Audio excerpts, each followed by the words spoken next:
Dear God, what have you done? With just a single scene, you've managed to wreak havoc on the entirety of the Marvel Cinematic Universe, undermine the sacrifice of countless heroes, and neuter the greatest powers we thought we knew within that universe. And you somehow managed all of this within the very first episode of your show. That's some incredibly efficient world destruction. Rian Johnson would be proud. Welcome to Infinite Omega. I'm Black Deatha, and today I'm going to be talking about the first episode of Marvel's Loki, because seriously, there's a lot to be said. If you find yourself enjoying the video, don't forget to like and subscribe. Of all the MCU TV shows that were announced back in 2019, WandaVision, Falcon and the Winter Soldier, and Loki, I was the most optimistic about Loki. The other two ended up having a lot of issues of their own, but credit where it's due, one thing neither of them attempted was to annihilate the entire Marvel Cinematic Universe itself. No, this was a revolutionary new innovation that Loki would bring to the table. So, where to begin? Well, I'm a pretty big fan of the MCU. There have been several great movies, as well as a few not so great ones. But overall, I've really enjoyed the MCU as a whole. A couple years ago, I made a video about how much I loved Endgame, and I still love that movie. The emotional payoffs are through the roof. However, if I were doing that video today, I would do a lot of things differently, partially from an editing and production standpoint, but I would also try and look at it more objectively. While I enjoyed the story, and I like time travel as a concept, it's also true that introducing time travel can lead to unanticipated problems in your narrative going forward, especially if you don't set out explicit rules governing it. The reason I mention all this is to try and illustrate that whatever problems were introduced with Endgame, well, they pale in comparison to what Loki does. Before I get into that, I do want to acknowledge there are some things I liked about the episode. Tom Hiddleston as Loki is great as always, and Owen Wilson has joined the cast, playing Mobius. I like Owen Wilson. I feel like I haven't seen him in anything in years, but according to IMDb, he's still been in stuff. I guess I just haven't seen him. Anyway, his character is one of the few likable people in the whole episode. What else? Well, visually, the show looks good, though the aesthetic is also something I'll be touching on later. Also, I really found myself enjoying the score. And as you've come to expect from Marvel by now, there is a good dose of humor throughout the episode. Some of it got a laugh from me, while other attempts were kind of bizarre. Now, let's talk about what went wrong. To do that, we need to start at the beginning of the end. Game scene, where Loki gets his hands on the Tesseract and poofs himself out of there, only to, for some reason, open the exit portal a good 30 or so meters up in the sky over the Gobi Desert, which somehow Loki is launched from like a meteor and crashes to the ground below. I don't know why it happens like this. We've not been shown the space zone to work like this previously, but whatever. Not a big deal, just more of a curiosity. Almost immediately, many other portals of a different variety open up, with several armored goons stepping out of them. One of them, a large black woman, hits Loki with some sort of baton, which somehow temporarily slows him down to 1/16th speed. No idea how this would work, but okay. They slap a collar on Loki, retrieve the Tesseract, and set some kind of device on the ground that, to quote them, will reset the timeline. We don't get to see the effects of this, however, as they leave through the same type of portals they arrived in as the device starts to go off. As they step through the other side of the portal, they arrive in a distinctively 1960s looking office environment. I'll give it that this certainly gives the show a unique look, but we will come to learn these people are some hyper-advanced space culture. Yet, it would seem they got all their computers, technology, and furniture from the same supplier responsible for the Fallout series, while for some inexplicable reason their entire base of operations looks like it could easily double for an old Bond villain's secret lair. Now, this isn't exactly a problem with the story per se, but it's a really unusual aesthetic direction to take, as it doesn't make any sense given who we will learn these people are as the episode continues on. So, at this point, Loki decides to just try running away, and the guard woman he's with uses a little remote, activating his collar, and Loki just appears right next to her again. This happens a couple of times. Apparently, this device is reverting time on the subject, which seems to be indexed from some arbitrary point, I guess? Except the person reverted remembers everything. So it seems it would make more sense to just call it a teleporter rather than time manipulation. Regardless, Guardwoman just hands the Tesseract over to some front desk clerk and says to log it as evidence. Now, dear viewer, you might be thinking, wait a minute, these people are just holding the Tesseract in their bare hands, with no ill effects whatsoever? Indeed they are, and trust me, we'll be coming back to this. Moving on, we see Loki go through a series of rooms featuring various gags. Eventually, now in some new clothes, he finds himself in a room with a queue, along with several monitors on the walls. There's also one other person in the queue, but there will be more to say on them in a moment. A guard orders Loki to take a numbered ticket. With the ticket in hand, he proceeds through the queue, lamenting on why he is even here, and what this place is. Fortunately, just then, some exposition begins to play on the monitors. The video explains, long ago there was a multiversal war involving countless timelines that battled each other for supremacy, and this nearly resulted in the total destruction of everything. Fortunately, 3 space lizards, or as the video calls them, the all-knowing timekeepers came along and set things right. Somehow, they were able to organize or merge the multiverse into a single timeline, known as the Sacred Timeline. These timekeepers protect and preserve the proper flow of time for everyone and everything. But, as the video goes on to tell us, sometimes some people veer off the path the timekeepers created, and these people are referred to as variants. Variants are individuals who have done something they weren't supposed to do. This can even include being late for work when it was deemed you should have been on time. When a variant fails to walk their path, this causes a nexus event, and if this is not dealt with, it's stated this could branch off into madness that will somehow lead to another multiversal war. This is why the Time Lizards created the TVA, or Time Variance Authority, along with all of its workers somehow. So, let's say you happen to commit the high crime of being late for work one day when you weren't supposed to. Not to worry, the TVA will show up, arrest your ass, reset the timeline to where a less treacherous version of yourself could be bothered to show up on time, and you are dragged off to face trial for your crimes. Now that's what I'd call a pretty sweet deal. There's a lot to unpack here. I'm curious as to what a multiversal war even looks like, and how it somehow threatened to destroy everything. Better yet, who are these timekeepers? More importantly, how were they able to take control of time in the multiverse itself? I'm seriously doubting we'll be getting answers to these kind of questions. I want you to consider the implications of all this for just a moment. Everyone within the timeline has a predetermined path to follow, so therefore fate exists in the MCU. I guess Doctor Strange was wrong.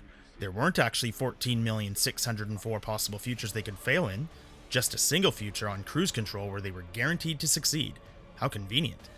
Why a writer would introduce a concept such as fate into an already well-established universe such as the MCU is beyond me. From a storytelling standpoint, this is incredibly irresponsible and short-sighted, and while the writer got to tell the story they wanted, what about future stories? Now the next writer is going to have to either play within the much more narrow storytelling framework you've burdened them with, or they will have to figure out a way to recontextualize what you wrote, or maybe just retcon it completely. After watching the video, Loki seems skeptical, to say the least. Ahead of him is the other person who is in the queue. At the front of the line, a guard is demanding his ticket, a ticket this guy didn't take. So, naturally, the guard just kills him, vaporizes him right there on the spot. The TVA are supposed to be the good guys, right? Anyway, Loki is brought before the judge for his trial, during which Agent Mobius, Owen Wilson, having seen Loki's file, shows up to watch. The judge informs Loki he is charged with sequence violation, and asks how he pleads. Loki responds he's not guilty, and correctly points out that only because of the Avengers traveling through time did he come into possession of the Tesseract in the first place. However, the judge explains that everything the Avengers did was supposed to happen. Loki escaping, on the other hand, was not. Okay, let's pause here to think about this from the perspective of an all-knowing agency that has tasked themselves with maintaining the timeline. One would think this would be something they would take issue with, right? People actually using time travel? You'd think they would consider this a greater offense than being late for work, but nope, apparently not. The Avengers did what they were supposed to do. Oh, okay. Way to just hand-wave away something that throws a wrench into the very foundation of your story's premise. Right, let's just move on, shall we? Oh, but first, one thing I did appreciate with this scene was that Loki assumes the reason the Avengers had to use time travel at all was in order to stop him from succeeding, since he wouldn't have any idea about all that business with Thanos. That was a decent character moment for Loki, playing up his ego a little. Now, moving on, we have another issue. In the video we were shown before, it stated people sometimes break from their timelines, and the TVA shows up to restore it to working order. So, let's think this through. The crime Loki committed was the branching of the timeline by escaping with the Tesseract. And sure, that is a paradox in the timeline, since Loki is on a different path than the one that would ultimately lead to his death in Infinity War at the hands of Thanos. But, good news, the TVA apparently fixed that by leaving their little device on the ground in the desert that reset the timeline. So, we can infer that this would have fixed things. Loki never got a hold of the Tesseract and was taken back to Asgard. Oh good, paradox resolved, right? Well, no, because now there's a new problem. Consider, why was it that Tony and Steve had to travel further back in time to 1970? It was because Loki had taken the Tesseract. So if Loki suddenly didn't take it, there was no need for Tony and Steve to go back to 1970, as they could still just recover it in 2012. So the judge continues to ask how he pleads, to which Loki responds by attempting to use his magic in some grand fashion. But nothing happens. He is just laughed at and told magic powers don't work in the TVA. Oh, okay. Following this, the judge finds Loki guilty and sentences him to be reset. Loki demands to know what this means. But before this sentence can be carried out, Mobius speaks to the judge, saying he needs Loki, so she reluctantly remands him over to Mobius. We were not yet given an answer as to what exactly being reset means. However, after leaving the courtroom with Mobius, Loki asks him if he is now being taken somewhere to be killed. Mobius responds that that's where Loki just was. So, we have our answer. Reset is just a nicer word for execution. Remember the example of the person who was late for work when they weren't supposed to be? They get dragged off by the TV agents, have their timeline reset, so a reset version of themselves continues to live, while the original gets to be executed. Wow! Again, the TVA are supposed to be the good guys, right? Yikes. Most of the rest of the episode is spent watching Loki being interviewed by Mobius, who wants Loki's cooperation, but also wants to know why Loki does the things he does, what his ultimate goal is, and why he hurts people to get there. He also shows Loki what would have been his timeline. We see scenes from Thor the Dark World, including the death of Loki's mother. Mobius explains that because Loki told the Dark Elves where to find Thor, this would ultimately lead to her death. Mobius goes on to assert that it is not Loki himself who is born for greatness. He exists to cause pain and death, acting as a sort of catalyst for heroes like the Avengers to achieve greatness by rising to the challenge of stopping him. After a while, Mobius is briefly called away, leaving Loki alone in his office. Earlier, Loki had managed to pickpocket the little remote for his collar, and he uses it to escape by transporting himself out of the room. Again, seems to indicate this is not time manipulation, just teleportation, especially given Loki appears in a part of the facility he had never been to before. Anyway, Loki ducks in an office area, where he sees the front desk guy from when he first arrived. Loki demands the Tesseract be returned to him, and threatens to gut him like a fish if he doesn't comply. So this guy, Casey, asks, "What's a fish?" This is one of those occasions where they tried for humor, but it doesn't really make sense for the world. These TVA people are said to be all-knowing about the timeline for all beings, but this dude has never heard of a fish? Anyway, that's hardly the real issue with this scene. You see, Casey has this cart, and he says he put the Tesseract in the drawer. Loki reclaims it, and is about to leave when he notices something else in the drawer. Infinity Stones. A whole bunch of them, and multiples of each, just rolling around in this dude's cart. Apparently, people in the office sometimes use them as paperweights. Some of the most powerful artifacts in the universe are just random bits of junk to the people of the TVA. Well, that's awesome! Gamora and Black Widow needn't have been sacrificed at all for the Soul Stone. All that needed to happen was to rummage through Casey's drawer. Thanos spent all that time hunting down the stones, and he could have just skipped all that had he only known about the TVA's paperweights. Universe breaking? I don't even know if that properly covers it. Watching the MCU from the beginning straight through to Endgame, we are repeatedly reminded just how powerful these stones are. We are shown constant examples of the power of even a single stone. Because of this, we the audience know it's a big deal when Thanos actually managed to obtain and wield all 6. But now, Loki's own line, "You will never be a god," takes on a new meaning when factoring in the existence of the TVA. We see Loki looking despondent, trying to process what all this means. He asks, is this the greatest power in the universe? It would seem that's what the writers are trying to say. After this, Loki doesn't get to wallow in his reverie for long. As Guardwoman bursts into the office and swings her baton at him, Loki escapes with the collar, and the baton's follow-through hits Casey's cart, vaporizing it, along with everything inside. Remember when the only thing that could destroy the Infinity Stones was the combined power of the Infinity Stones? Or to destroy an individual stone required it being bombarded with its own matching energy signature? Guess that's been yeeted out the window. Now you can just whack him with a stick. We find Loki back in Mobius' office. After learning this revelation, he seems defeated. Using the computer on the desk, he continues to review his original timeline. Witnessing events such as being present when Odin died, he and Thor rebuilding some level of trust, and ultimately, his death at the hand of Thanos. This too has a visible effect on Loki. Eventually, Mobius returns to find Loki just sitting on the floor in his office. Loki knows now he can't escape. The Tesseract has no power here. He tells Mobius he doesn't actually like hurting people, that he is weak, and he does it to inspire fear and control. Now, I'm going to take a moment here to talk about characterization. Since the episode began, Loki in many ways seems to be acting more like his post-Ragnarok self. But you have to remember, this is the 2012 Loki, and this is only hours after he tried to enslave the human race. So it's a little bit of a jump to see him so rapidly transition from this. I won't touch Barton, not until I make him kill you.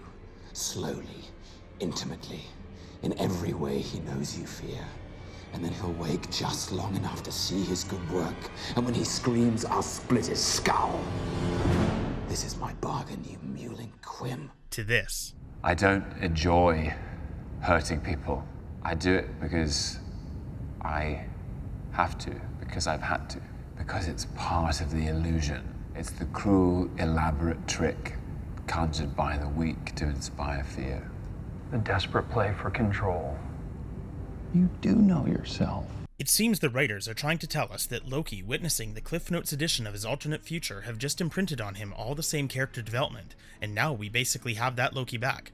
Problem is, people don't work this way. Part of developing as a person is living through the experiences that change you, not just playing back a recording of your alternate self from a parallel timeline and saying, yeah, that's me now. On top of this, I don't truly buy into this deconstruction of Loki's character that says he hurts others as an illusion of strength to compensate for his own weakness. In fact, Loki is being shown to be quite formidable. He uses illusion not to compensate for weakness, but because as the trickster, the god of mischief, he relies on his cunning and intellect to achieve his goals. And when he needs to be, he is also very capable in a fight. The writer had Loki say he was weak. I don't believe him. Anyway, this more or less brings us to the end. Loki asks what Mobius wants with him. Mobius is hunting a dangerous variant and needs Loki's help to track them down. Loki agrees to help, but asks why him.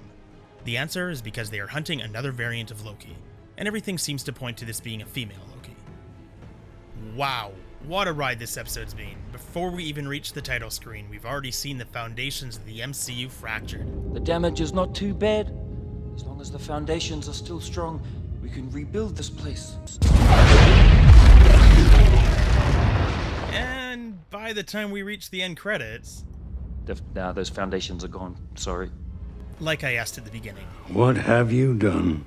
At this point, the only way to fix the damage done to the MCU as a whole would be for this season to end in a way that says all this was a dream or a simulation. Sure, it would be a cop-out, but it would also contain the damage. I would be shocked if they went this route though. I guess we'll have to see how the rest of the series plays out, but this opener has left me concerned. Concerned might even be a bit of an understatement when you hear what Loki's main writer and showrunner, Michael Waldron, had to say in a recent interview. I mean, I think it was really cool to take the world of the MCU. There's 10 years of history that have come before this and everything. There's so much weight and everything on stuff like the Infinity Stones and everything. And what I thought and what our writing team really got excited about was, all right, how can we say that stuff is basically just bullshit compared to what the TVA does? It's all in service of just making the TVA, establishing them as a more and more formidable force for Loki to be running up against. What a fantastic approach to writing you have there, Michael. Pissing all over everything that came before. Quite the modern innovation. I'm sure fans will love it. No doubt now you're even more excited to hear about Michael's next project. Or terrified, so easy to get those two mixed up. Either way, his next project has him listed as one of the writers for the upcoming Doctor Strange in the Multiverse of Madness. I was quite hopeful for this one with Sam Raimi attached to direct. Now I'm not so sure, but I'll be fair and say it's far too soon to tell how it'll turn out. We haven't even seen a trailer yet, so I hope it'll be good, and not ruined by terrible writing. Oh, and before some fan of the comics tries to argue, well, the TVA exists in the comics, I don't care. I'm a fan of the movies. I know some about the comics, but the MCU is its own thing. And that's also not an argument. They still had a choice. Civil War the movie differs quite significantly from its comic counterpart. They are not beholden to do exactly what the comics did, and when you introduce something this big, it's worth considering how it will affect the integrity of the series as a whole. Well, I think I've talked about this enough for the time being. This is something a little different than what I normally do on the channel. I'm curious what you think. If you've enjoyed it and want to see more of this kind of thing, please leave a like down below as well as let me know your thoughts in the comments. Don't forget to share the video with your friends, and do subscribe for more great content in the future. Also, if you've been enjoying the background music in the video, go check out Samuel Kim's channel as he's the talent behind it. Link will be in the description. For now though, this is Infinite Omega. I've been Black Deatha, and this has been a look at Loki, Episode 1. Thanks for watching everyone. You guys have yourselves an amazing day. Goodbye.